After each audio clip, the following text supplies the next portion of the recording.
예수님께서 이 땅에 오셔서 많은 고초와 고난을 겪으셨지만 그 중에서도 아마 가장 견디기 어렵고 힘들었던 것은 아마도 십자가에 달려 자신의 살과 피를 나누는 일이 아니었을까 싶습니다. 여러분, 나의 살과 피를 나눠준다는 것은 여러분 당시 그 현장에 있었던 사람들이나 이 제자들만큼 현실감 있게 우리가 느끼고 경험할 수 없는 것이, 그리고 이해하기 어려운 것이 사실입니다. 그나마 조금이라도 이 예수님의 살과 피를 나눔을 이해할 수 있는 사람이 누가 있을까 곰곰이 생각해 봤는데요, 아마도 자신의 몸속에 아기를 잉태하고 피와 살을 나누는 어머니가 아닐까 싶습니다. 여러분 잘 아시다시피 저는 자녀가 셋인데요, 첫째는 미국에서 유학 중에 태어났습니다. 자연분만이 우리 여성들의 로망 아니겠습니까? 그래서 어떻게든 자연분만을 해보려고 노력을 했는데 병원에서 입원할 때 갑자기 양수가 터졌어요. 그래서 아기가 터졌는데도 빨리 나오지 않자 이 미국 의사들이 곧바로 긴급하게 수술실로 제 아내를 데려가고, 저는 어떡하지 당황하고 있는데 저도 들어오라는 거예요. 너무 깜짝 놀라서 정신없이 따라 들어갔습니다. 근데 너무 충격적이었던 것은 이 제왕절개 과정을 남편인 제가 다 지켜볼 수 있게 해줬다는 거 아니겠어요? 너무 놀랐습니다. 전혀 생각지도 못하고 상상하지도 못했던 광경이었어요. 아내는 하반신만 마취해가지고 위에는 멀쩡한 거예요. 저하고 대화하고 있는데 아래에서는 배를 가르고 자궁을 꺼내고 거기서 태아를 꺼내는 것을 제가 다 지켜봤습니다. 그리고 이제 태아를 꺼냈고, 태아는 어디로 옮겨놓고요, 이 배 위에 공처럼 게 뭐가 있더라고요. 그게 자궁이었나 봐요. 잘 모르겠지만 그걸 다시 뱃속으로 이렇게 무슨 물건 쑤셔 넣듯이 막 이렇게 막 집어넣고 뱃속을 다시 정리하고 이 핏덩이 같은 이 아기를 씻기고 그 관리한 그 모든 과정을 제가 지켜보면서, 이야, 정말 이 출산이라는 것이 보통 일이 아니라는 것을 제가 알게 되었습니다. 그리고 둘째는 한국에서 자연분만으로 출산을 했는데요,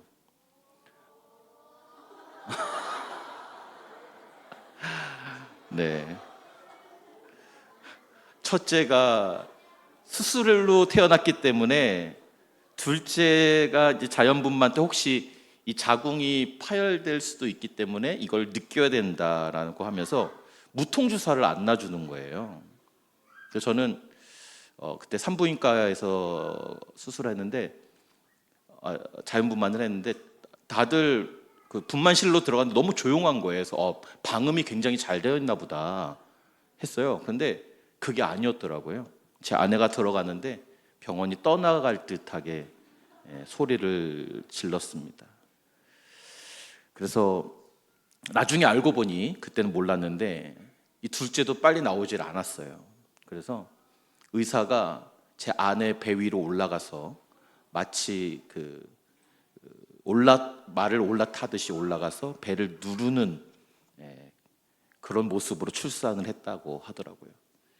얼마나 여러분 이 출산이 힘들고 정말 고되고 목숨을 건 일인가 제가 첫째, 둘째, 셋째를 출산하면서 느끼게 되었습니다. 근데 여러분 어떻습니까? 우리 이 자리에 여성들이 많이 계시는데요, 임신과 이 출산의 시간에는 정말 죽음을 경험한 듯한 고통을 느끼지만 출산을 하자마자 어떻습니까?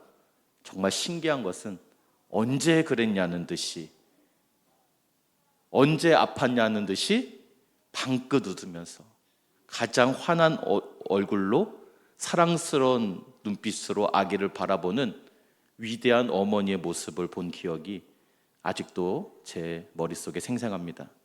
그 모습을 보면서 인간에게 있어서 이 생명을 출산한다는 것만큼 고통스러운 것이 없고 또 이만큼 기쁜 것이 없구나라는 그런 생각을 했었습니다.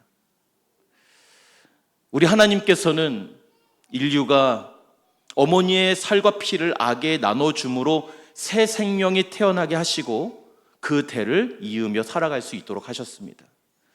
어머니가 자식에게 생명을 나눠주는 일은 인류 역사를 위해서 하나님께서 우리의 인간에게 주어진 최고의 신비가 아닐까 저는 그렇게 생각합니다. 그런데 여러분, 우리 예수님이 이 세상에 오신 이유는 바로 이 생명을 주기 위해 오셨다라고 우리에게 말씀하고 계십니다. 요한복음 10장 10절 말씀입니다. 도둑이 오는 것은 도둑질하고 죽이고 멸망시키려는 것뿐이요, 내가 온 것은 양으로 생명을 얻게 하고 더 풍성히 얻게 하려는 것이라. 아멘. 여러분, 어미가 자식에게 생명을 나눠주시 우리 예수님께서는 자신의 생명을 이 세상에 나누어 주어서 이 땅의 모든 사람들이 그 새 생명을 이어받아 살아갈 수 있도록 하신 것입니다.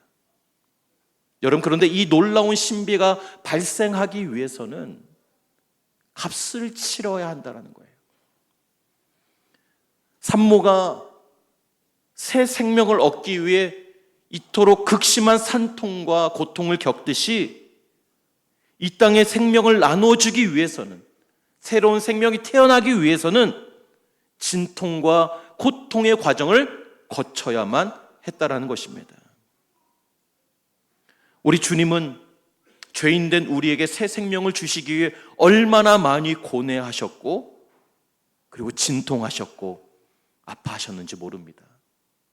여러분 잘 아시듯이 우리 예수님께서 겟세마네 동산에서 기도하실 때 아버지, 할 수 있으시거든 이 잔을 내게서 거두어 주십시오. 그러나 나의 원대로 마시고 아버지의 뜻대로 하옵소서라고 기도하셨습니다. 피땀을 흘리시면서까지 기도하셨다라고 성경이 기록하고 있으니 여러분, 단 이 말만 하셨을까요? 아마도 더 간절한 기도의 내용으로 아버지 되신 하나님께 기도하셨을 것입니다. 땀구멍에서 피가 나올 정도로 기도하셨다면 여러분, 우리가 상상하는 것 이상으로 더 간절하게, 더 애절하게 통곡하며 기도하셨을 것입니다. 감히 우리가 상상하기 힘든 진통과 고뇌를 겪으셨던 것입니다. 여러분, 이렇듯 다른 사람에게 생명을 나눠준다는 것은 이 죽음의 고통이 없이는 주어지는 것이 결코 아니라는 사실을 우리는 알아야 합니다. 예수님은 자신의 생명을 바로 죄인된 우리에게 나눠주시기 위해 자신의 영혼 밑바닥부터 올라오는 이 두려움의 공포와 맞서서 싸우신 것입니다. 이뿐만 아니라 이 예수님의 고통은 십자가 위에서도 계속되셨죠. 우리 사랑하는 교회 학교 어린 여러분, 대답해 볼까요? 어린 여러분, 네, 여러분 집에서 벌 쓸 때 여러분 5분 동안만 손 들고 있으면 어때요? 팔이 너무 아프죠? 네, 눈물이 찔끔 납니다. 이 손가락에 조그마한 가시가 들어가면 어때요? 아주 눈에 보이지 않는 조그마한 가시가 들어가도 너무나도 아프죠? 네, 그런데 우리 예수님은 아까 우리 영상에서 봤지만 그 험한 녹슨 그 못에 손과 발이 박히셨어요. 십자가에 무려 6시간 동안 매달린 채 머리에는 가시 면류관에 찔리시고 손과 발에는 못이 박혀 말할 수 없는 고통과 피를 흘려 주셨습니다. 누구를 위해요? 누구를 위해요? 나를 위해. 고통이 정말 말로 표현할 수 없는 인간의 한계에 도달하자 엘리 엘리 라마 사막다니, 나의 하나님 왜 나를 버리셨습니까? 여러분, 이 외마디의 외침은 이 세상도, 사랑하는 제자들도, 그리고 하나님도 자신을 버렸다고 하는 이 거절감과 이 외로움, 그리고 이 죽음의 공포가 만들어낸 것입니다.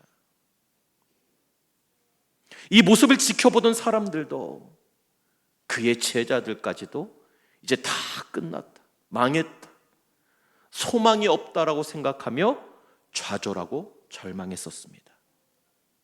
그러나 이것이 끝이 아니었죠. 끝이 아니고 오히려 새로운 시작이었습니다. 예수님의 몸에서 살이 찢기고 그 찢긴 피부에서 피가 흘러나오면서 죽음이 다가올 때 오히려 하나님과 우리 사이를 가로막고 있었던 그 죄악의 진이, 그 견고한 벽이 무너지고 있었습니다. 예수님께서 돌아가실 때 이 세상은 어두워져 갔지만, 눈에 보이는 빛은 가려졌지만 사실은 빛이 밝아오기 시작했던 것입니다.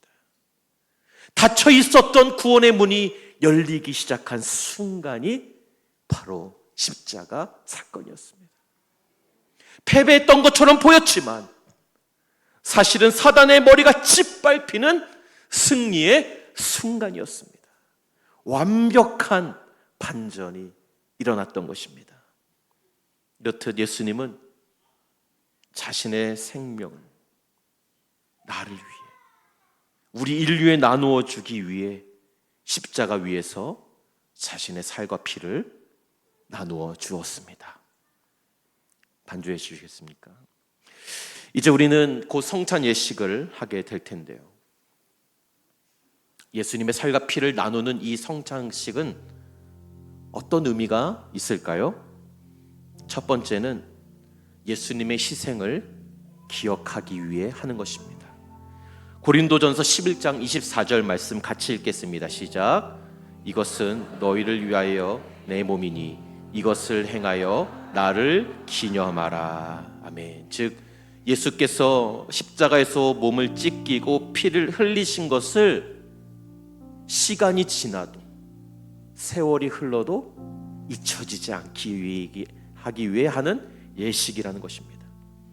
두 번째는 바로 하나님과 새로운 약속을 확인하는 시간입니다. 우리 고린도전서 11장 25절 같이 읽겠습니다. 시작. 이 잔은 내 피로 세운 새 언약 약속이다. 아멘. 즉 예수님께서 십자가에서 흘리신 피로 내 죄가 용서받고 내가 하나님의 자녀가 된 것을 확인하는, 그 약속을 재확인하는 시간이 바로 이 성찬 예식입니다. 세 번째로 우리가 주 안에서 한 가족임을 확인하는 시간입니다. 우리 고린도전서 10장 17절 말씀이 정확하게 설명하시는데요, 같이 읽겠습니다. 시작. 빵이 하나인데 우리가 다 그 빵을 함께 나눠 먹음으로 우리 많은 사람들은 한 몸이 된 것입니다. 아멘. 즉 그리스도의 몸을 나눠 먹은 우리는 한 가족이며 서로 사랑하고 용서해야 하는 존재임을 고백하는 시간이 바로 이 성찬 예식입니다. 여러 가지 이유가 있지만 마지막 네 번째로 주님 다시 오심을 소망하는 시간입니다. 고린도전서 11장 26절 같이 읽겠습니다. 시작. 너희가 이 떡을 먹으며 이 잔을 마실 때마다 주의 죽으심을 그가 오실 때까지 전하는 것이라. 아멘. 즉 성찬을 받을 때마다 우리는 마음으로 주님 다시 오실 때까지, 주님의 나라가 완성될 때까지 내가 이 복음을 전하며 이 믿음을 지키며 살겠습니다 라고 고백하는 것이 이 성찬 예식인 줄로 믿습니다. 사랑하는 성도 여러분, 주님께서 우리에게 부어주신 이 놀라운 사랑과 이 희생을 기억하시면서 특별히 성금요일을 맞이하여 우리가 누리는 이 구원과 자유가 결코 그냥 주어진 것이 아니요, 우리 하나님으로서는 외아들을 죽이시는 비현실적인 선택의 결과요, 우리 예수님의 입장에서는 이 세상 가장 극심한 고통의 결과로 주어진 놀라운 은혜라는 사실을 여러분 기억하시고, 이번 성금요일과 성찬을 통해 하나님의 사랑을 깊이 깨닫고 느끼시며, 우리를 위해 십자가를 지신 그 예수님을 더욱더 깊이 사랑하고, 우리 주님 언젠가 다시 오실 때, 하나님의 나라가 이 땅 가운데 완성될 때, 그때까지 그 사랑을 전하며 타인의 삶을 풍성하게 하는 삶을 사시기를 주님의 이름으로 축복합니다. 여러분을 이 성찬으로 초대합니다. 우리 다 같이 찬송가 144장 부르시면서 성찬 예식을 준비하겠습니다.